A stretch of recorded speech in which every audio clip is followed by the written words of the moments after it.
Hinihinain na ang ikatlong impeachment complaint laban kay Vice President Sara Duterte. Sa pagkakataong ito, mga pari na ang nagreklamo dahil moral obligation daw na alisin sa opisina si VP Sara. Narito ang report ni Marian Enriquez. Mga pari mula sa Diocese of Novaliches, Order of Carmelites at Congregation of Mission, meron ding mga non-government organization at grupo ng mga abogado. Sila ang mga complainant sa ikatlong impeachment complaint na inihain sa Kamara laban kay Vice President Sara Duterte. Inendorso ito ni Assistant Minority Leader at Camarines Sur Representative Gabriel Bordado Jr. at Deputy Minority Leader Lex Anthony Cris Colada.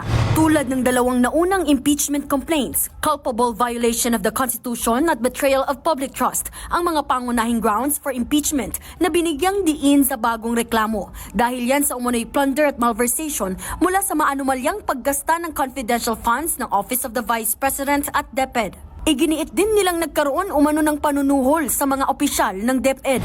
Matatanda ang isiniwalat ng ilang DepEd officials na nakatanggap sila ng mga envelope na may lamang 12,000 pesos hanggang 50,000 pesos na cash. Galing daw yan sa opisina noon ng kalihim. Illegal din daw ang disbursement o paggamit ng pondo ng bise.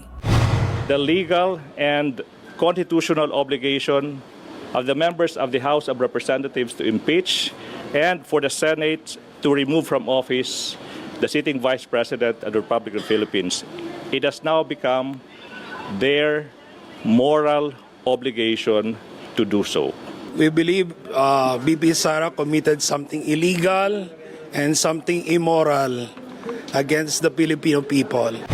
Ayon kay House Secretary General Reginald Velasco, i-verify na ng kanilang opisina itong ikatlong impeachment complaint at oras na matapos ay saka ipapasa sa opisina ng House Speaker, kasama ang naunang dalawang reklamo.